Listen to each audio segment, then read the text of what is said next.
There is something you have known for a long time and have never dared to say out loud. It is not a new thought. It didn't arrive this week or this year. It has been with you since you can remember, crouching in the back of your mind like a voice that speaks when everything else goes silent.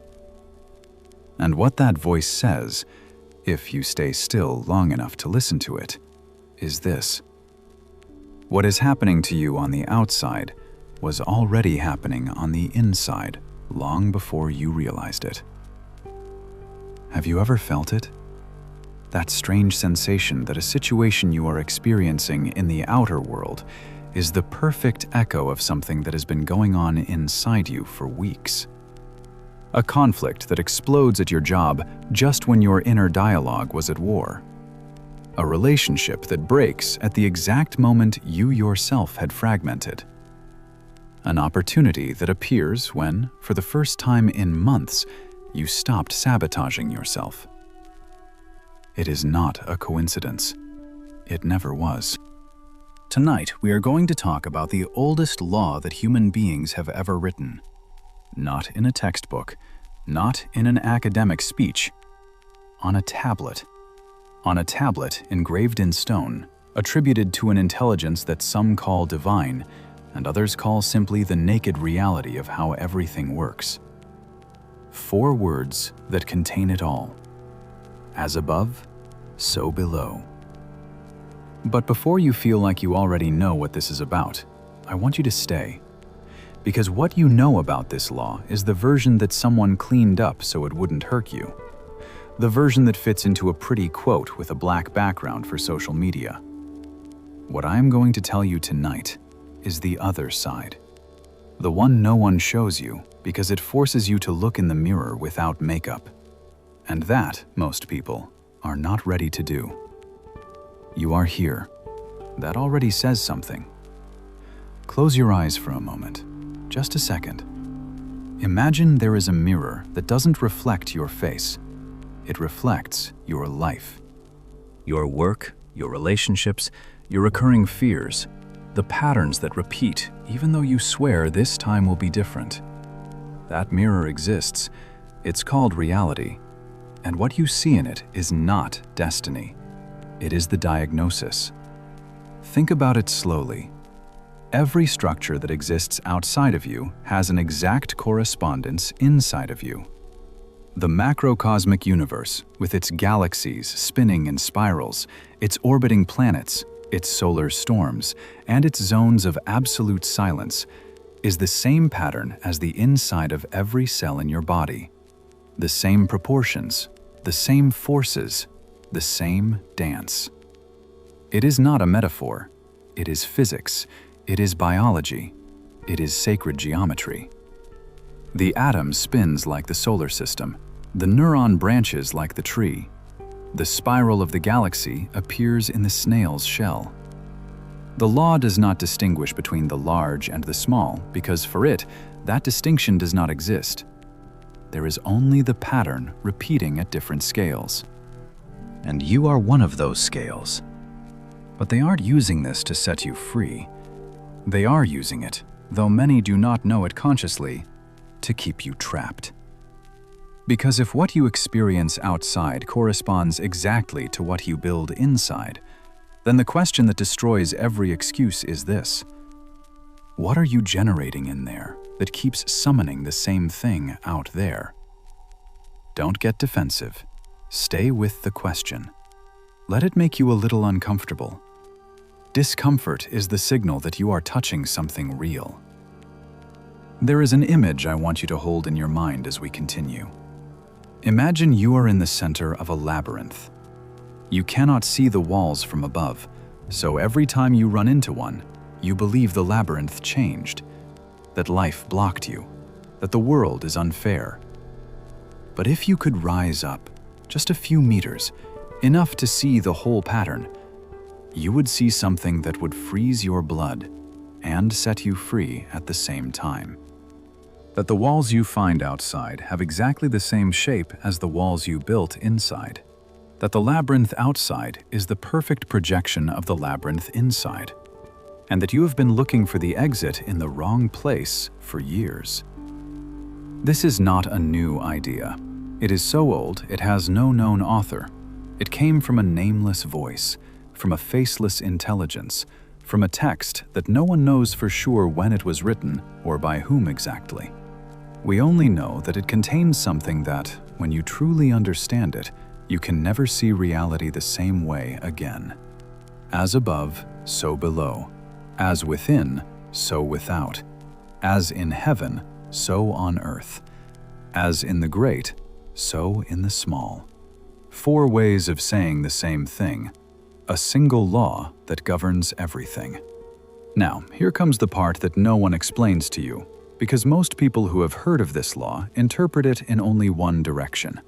They believe it means that the universe is reflected in the human, that the divine is expressed in the earthly, that the spiritual takes physical form.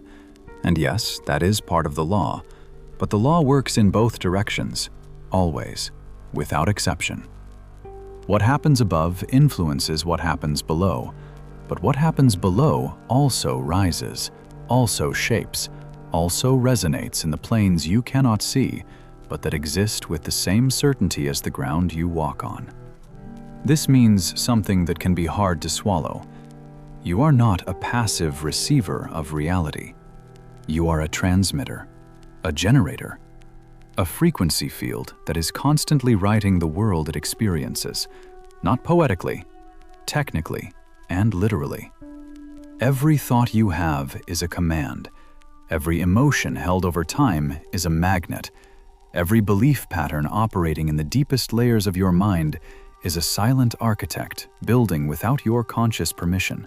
And most of those architects have been working for you since you were 6 years old, or less. We are going to enter something darker now, and I need you not to dodge it. There is a layer of this law that produces vertigo when you look at it head-on. If as within, so without, and if what you live outside is the reflection of what you carry inside, then there is something that follows with crushing logic. You cannot change the mirror by painting the glass. The reflection only changes when the person in front of it changes. And that, truly changing yourself without faking, without motivational tricks that last 3 days, without affirmations stuck on the bathroom mirror that you don't believe while you repeat them, that is the hardest thing there is. Because it involves looking at what you have been avoiding for decades. Imagine a room inside you. A room locked for a long time. You know it exists. Sometimes you hear noises behind the door, soft thuds, a voice you recognize but prefer not to identify. You have spent years decorating the hallway so you don't have to look at that door. You have put up paintings, rugs, plants. You have invited people over so the noise of their voices covers what comes from that room, and it has worked for a while. But the mirror of your life, that constant reflection we call reality, keeps showing the echo of what is inside that room, even if you haven't entered. Do you know why the same situations repeat in your life? Why you find the same type of person even if you change cities? Why the same conflict resurfaces with a different name? Because the law has no mercy and is in no hurry. It simply reflects. What you do not integrate, you summon. What you do not look at, you project. What you do not heal, you repeat. Not as a punishment, as mathematics. And here, exactly here, is where this law stops being a pretty quote and becomes the most demanding thing you can find. Because if as within, so without, then every time you blame the world for what happens to you, every time you point outside without looking inside, you're choosing not to use the law. You're looking at the reflection and believing the problem is in the mirror. And you can spend an entire lifetime changing mirrors, changing jobs, partners, cities, bodies, identities. And the pattern will still be there, because the pattern is not outside. It never was outside. Allow me now to go even deeper. Because this law has a dimension that almost no one discusses, and that is, in my opinion, the most disturbing of all. It doesn't just work vertically, from the internal to the external, from the spiritual to the material. It also works in time. What happened then is still happening now if it has not been integrated. What they did to you at 8 years old, if you haven't looked at it head-on, is still an active architecture in your present, not as a memory, as a force, as an invisible field of attraction that shapes the decisions you think you are making freely today. You are not free as long as there are locked rooms. Here is something I want you to feel, not think, feel. The moment of greatest freedom a human being can experience is not when they achieve something outside. It's not the promotion, it's not the perfect relationship, it's not the money, it's not the recognition. The moment of greatest freedom is when they realize that the world they see is their own inner language translated into sensory experience. Because in that moment, and only in that moment, they stop being a victim of their reality and become its conscious creator. That is what this law offers when truly understood. Not comfort, not guarantees, not a magic formula to attract things, a clean mirror, and absolute responsibility with no escape and no excuses for what appears in it. Now, there is something I need to tell you before continuing, and I tell you as someone who has been where you are, in that zone of knowing something is true, but not yet knowing what to do with that truth. If this video is stirring something in you, if at any point in what you have just heard you have felt a recognition that you cannot fully explain rationally, that recognition is not accidental. You didn't end up here just because. There is a coherence in what brings you to certain content at certain times, and that coherence is precisely what we are talking about tonight. As within, so without. What you seek is seeking you. You, who have been feeling for a while that most of the conversations you have stay on the surface, that the videos you consume give you tingles but don't transform you, that you know there is something deeper, and you still haven't found the space where people speak without filters. Subscribe now and turn on the bell. Don't do it for me.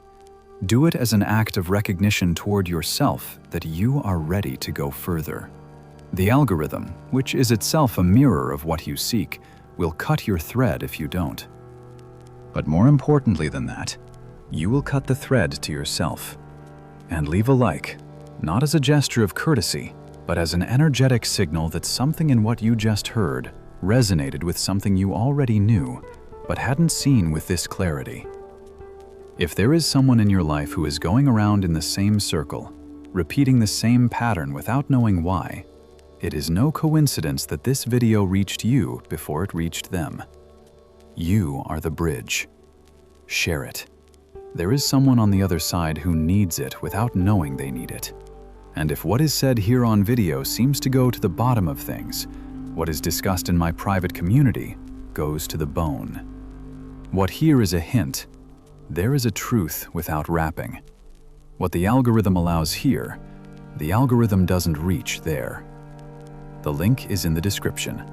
Those who are already inside know what I'm talking about. For those who aren't yet, something awaits you that you won't find anywhere else. Let's continue. I want to talk to you now about the version of this law that applies to the self, not to the cosmos, not to society, not to external structures, to you, to your inner architecture. Inside you there are blueprints, levels of consciousness that operate simultaneously, like floors of a building, that you don't see in full because you've never stepped outside long enough to look at it from the outside. On the most visible floor is conscious thought. What you think, what you think you want, what you tell yourself you are. But there are floors below. Layers where the patterns you didn't consciously choose operate. The emotional inheritances passed down to you without anyone signing a document. The beliefs you absorbed before you had the language to question them. And those underground floors govern the floor above much more than the floor above wants to admit. As below, so above. What operates in the depths is expressed on the surface. What ferments in the basement rises to the living room, even if you keep the living room spotless. This has a practical implication that is impossible to ignore once you see it. You can work your conscious mind to exhaustion. You can read all the books, attend all the seminars, repeat all the affirmations. And if the underground floors don't change, if the deepest layers keep operating with the same old programming, all you will have done is decorate the living room while the basement is still flooded. And the water from the basement rises. It always rises. The law forces you to descend before you can ascend. Always. There is an ancient symbol that illustrates it with a precision I still find chilling. The snake biting its own tail. The cycle that has no beginning or end, because what starts at one point ends at the same point and starts again. That is your reality if you do not intervene consciously. A perfect loop where the above reflects the below, and the below feeds the above, and the wheel turns and turns without anyone stopping it, because stopping it requires something most people are not willing to do: stepping out of the loop to see it. And to step out of the loop, you have to do the thing that is most frightening. Stay still. Stop moving. Stop looking outside. Sit with the silence until the silence starts to speak.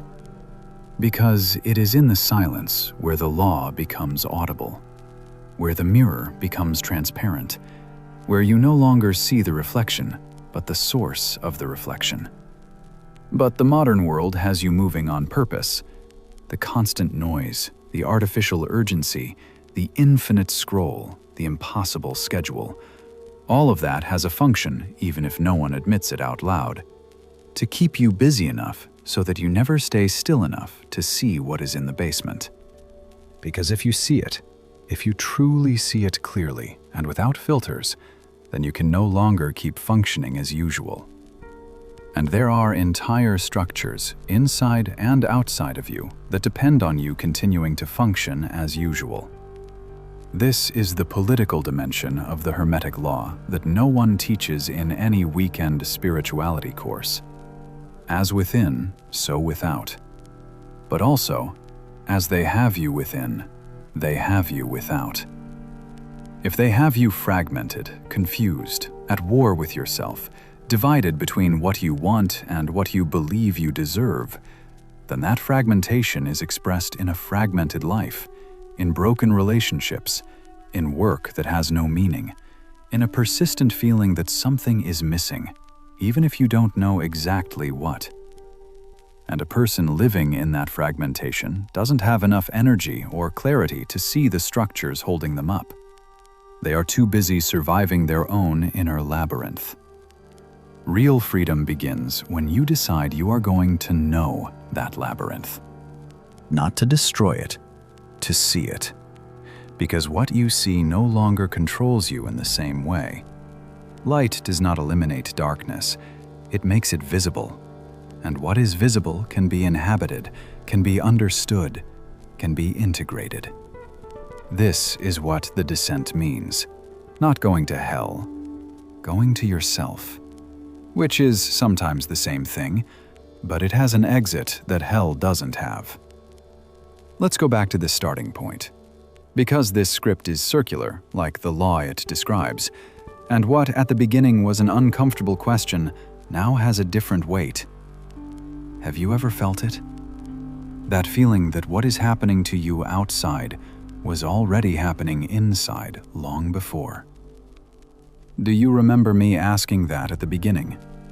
Now you know it wasn't rhetorical. It was the diagnosis. What you feel outside is the language in which what you carry inside speaks. Your entire life, with its patterns and its repetitions, with its peaks and its abysses, with its people who come and go for the same reasons even if the names and faces change, your entire life is a letter written by your unconscious in ink that you can only read if you learn to look in the right direction. And the right direction is not out. It never was out. There is a final image I want to leave with you before closing tonight. Imagine you are standing in front of a pond in complete silence. The water is perfectly still, and on its surface, the entire sky is reflected. The stars, the moon, the passing clouds, the whole cosmos above you reproduced below in that space of motionless water. But the moment a stone falls into the pond, the reflection fragments. The stars break into 1,000 pieces, and the sky disappears among the ripples. Not because the sky has changed, because the water was stirred. You are the pond. When your interior is in a storm, the cosmos you reflect is chaos. When your interior quiets down, what it reflects is accuracy. Not perfection, not the absence of shadow, not a life without wounds. Accuracy. A clean correspondence between what you are and what you live, between what you give and what you receive, between what you think you deserve and what the world offers you. As above, so below. As within, so without. As it is in you, so it is in your life. 4 words that contain everything. And now you know they also contain this. The only reform that matters is the one that starts in the basement. The only revolution that transforms is the one that occurs in silence, when no one is looking, when there is no social network, when there is no possible testimony. The one that happens alone, in front of the most honest mirror that exists. You. And now, before you close this video and go back to the noise, I want to talk to you for a moment about you. Not about the topic, about you. About that feeling you've been carrying for a while, that you are destined for something more, and that the world doesn't know it yet. About that exhaustion of pretending everything is fine, when inside there is something demanding a way out. About that particular loneliness of someone who begins to see things that the people around them still cannot see. That thing you feel is not arrogance, it is the threshold. And crossing a threshold is not done alone. What you have just heard tonight is only the door ajar. There is a room on the other side where this is not hinted at, where it is laid bare without mitigation, where those who have already crossed sit together to look at what most prefer not to look at. My private community is that space, not a subscription, an act of personal initiation. The link is in the description, and what you will find on the other side bears no resemblance to what the algorithm offers you anywhere else. What is a half-truth here is truth without filters there. If you have been telling yourself for years that someday you are truly going to change, that someday you are going to look at what is in the basement, that someday you are going to cross the door instead of continuing to decorate the hallway, that day is today. Not next month, not when you are ready. Today. Crossing that door is not following me. It is leaving behind who you were. And every like you leave on this video is a lit candle that the algorithm carries to someone who needs it without knowing they need it. Every comment you write is a public declaration that you are no longer satisfied with the surface. Sharing this video is breaking the chain of silence because there is someone in your life who is going around in the same labyrinth and who tonight might see the way out if you are the bridge. And turn on the bell. It is not a technical gesture. The unconscious registers symbolic acts. What you decide to do in this moment, at this threshold, in this silence of the 3 a.m. of your consciousness, will resonate in the coming hours in ways you cannot yet see, but that the law has already set in motion. As within, so without. As above, so below. The pond is you. Now you decide how the water remains.